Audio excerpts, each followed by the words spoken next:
You ever just want to sit down and enjoy a nice, fun game where someone else's skill level has nothing to do with whether you win or lose? Well, if you're anything like that, you might enjoy a game of chance. Now, really, everybody likes a game that's fair, a game that has that little bit of fun in it. However, like all things that bring enjoyment, it can always go south rather quickly with games of chance that involve gambling. Now, we mostly know chance games because they involve some level of gambling, you could say, uh, but that's not exactly all they're about, and that says nothing about the incredible amount of addiction that can be wrought from it. Now, what exactly is a game of chance? Well, a game of chance is any game whose outcome is strongly influenced by, well, random chance. Flip a coin, figure out where the dice is going to land, what number the dice is going to land on. These games are all, you know, games of chance, and you basically take a bet on where it's going to, what outcome is going to arrive, you could say. Now, the real problem is when these games become an addiction. Like just about anything, and as mentioned previously, anything that can be good can eventually, too much of it can cause you trouble, or not just you, your entire family. But why are these games so addicting? Well, one of the first things that we need to consider is that the game itself, well, it's a fair game. You gotta be honest about it. Uh, these games don't rely on a player's skill. They don't necessarily rely on your ability to uh, figure out what cards your opponent has. It doesn't rely on you being an expert strategist or being able to put a puzzle together at a certain amount of time. The whole game is indeed random. You could win some 1 second, you could win some the next second, and lose everything in another. There's a certain thrill to that. There's a high you can get from it. Another reason is that nobody and nothing can influence it. As mentioned before, skill isn't just a factor in it. It can't really help you or disable you. See, there's something cathartic about being able to just roll the dice, and it doesn't matter if your opponent is quite literally the American president. It's anyone's game. Really, that's probably one of the biggest reasons why it attracts so many, not just young people, but people in general. I mean, what exactly is can you say if you lose? Well, might as well try again.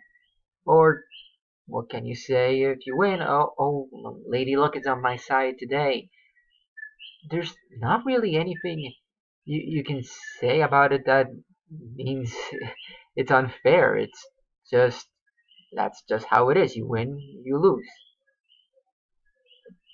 And as I said, it could probably this is probably the main reason why so many people are attracted to this game. Your status doesn't matter, your position doesn't matter, the amount of money you have doesn't matter. It's anyone's game. So, what other reason could we have? Well, having such amount of, I guess you could say, equity, well, it adds a sort of fun to it. I mean, really think about it. You could be playing one of the richest people on the planet, and it's not up to skill. If you lose or you win, like let's say you win, you even if you have the bragging rights you can get from beating somebody like Bill Gates and winning $12 million from him in a game of chance. Like, oh hey, I'm the guy that won $12 million from Bill Gates. If anything, it would be kind of cathartic. Just being able to win because hey, a pair of dice that I threw suddenly came up my way.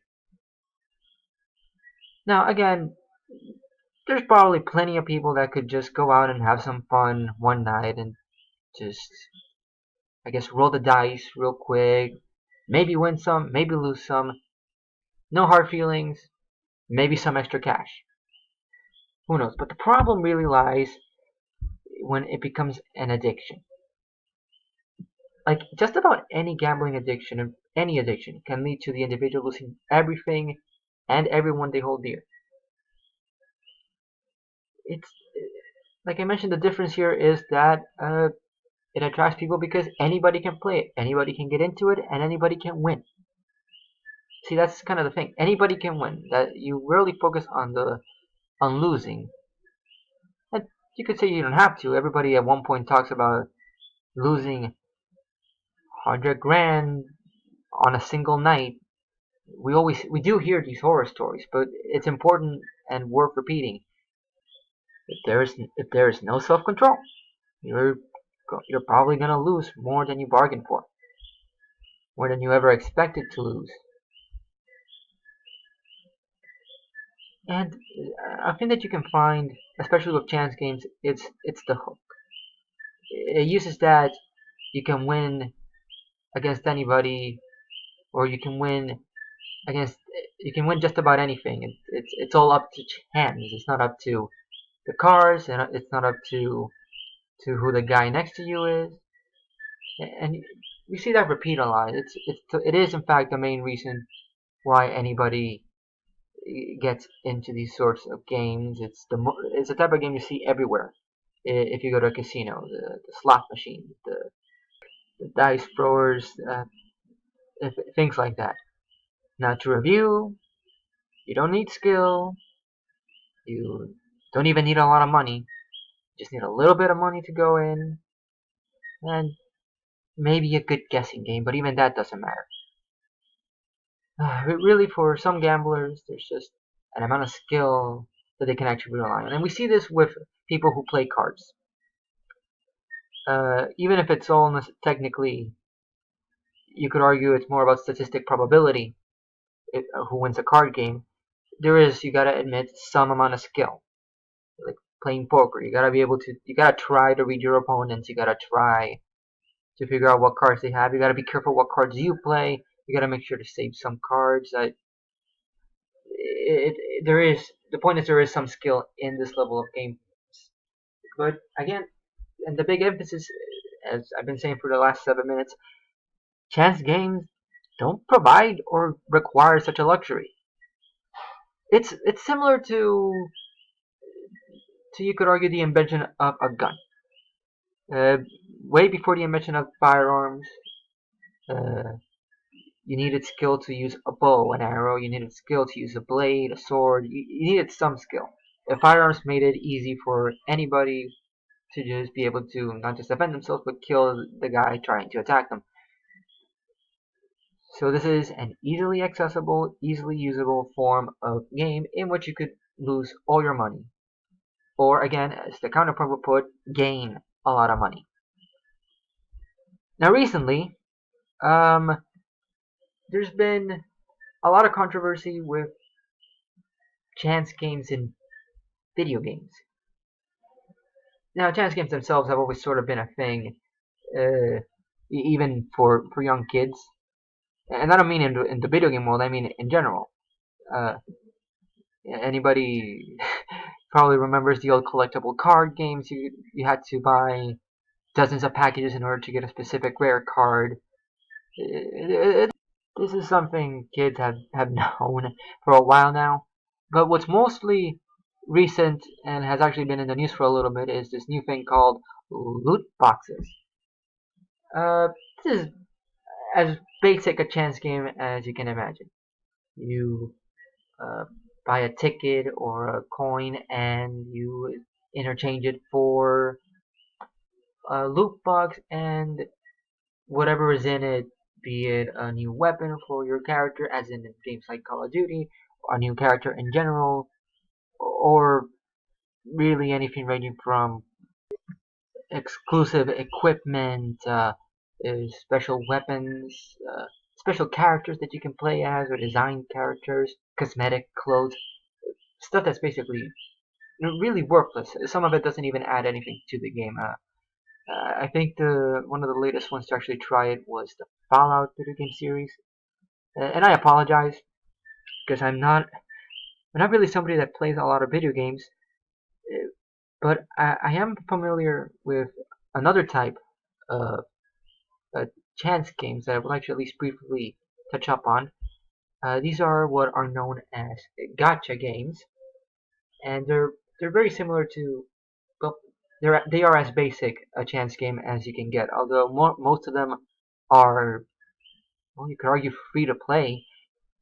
But the reason that I thought it was very important to actually talk about these is because the Fate Grand Order video game that you see at the upper left corner on this picture actually made the news a little while ago when it came out that a man had used about $70,000 trying to either trying to get one character or playing the game. I like to think that nobody would use 70 grand just to get one specific character, which is how the game works. You get tickets, you get a character, and that character is playable, and whatever gameplay the game has other than the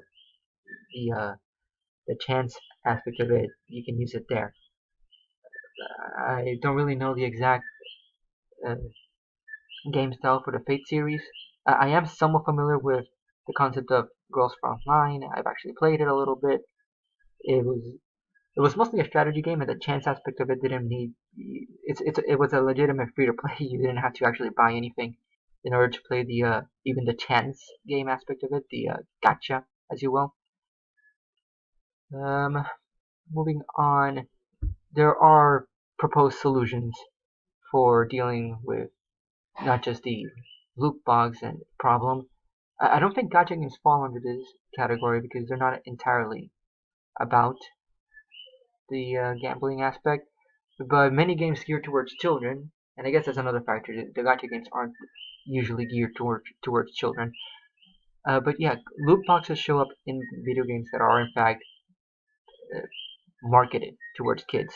Uh, it's actually led some governments, I believe specifically the United Kingdom, is considering establishing laws classifying these games as gambling games, which would make them harder to sell to children, essentially. But as we know, this doesn't necessarily help the main problem, which is people who become addicted to these things. Now, it's very important to always acknowledge, like, if you become addicted to these games, acknowledge that there is in fact a problem and try to seek help. Uh, really, all anybody can do if they know somebody who actually has a gambling addiction is to just try to support them and in any way they can, because sometimes the issue isn't that the game is addicting, it's that it might be something else. It might be them their only way of dealing with an unpleasant emotion or an issue. And again, you can't really always blame the person for these addictions. Sometimes to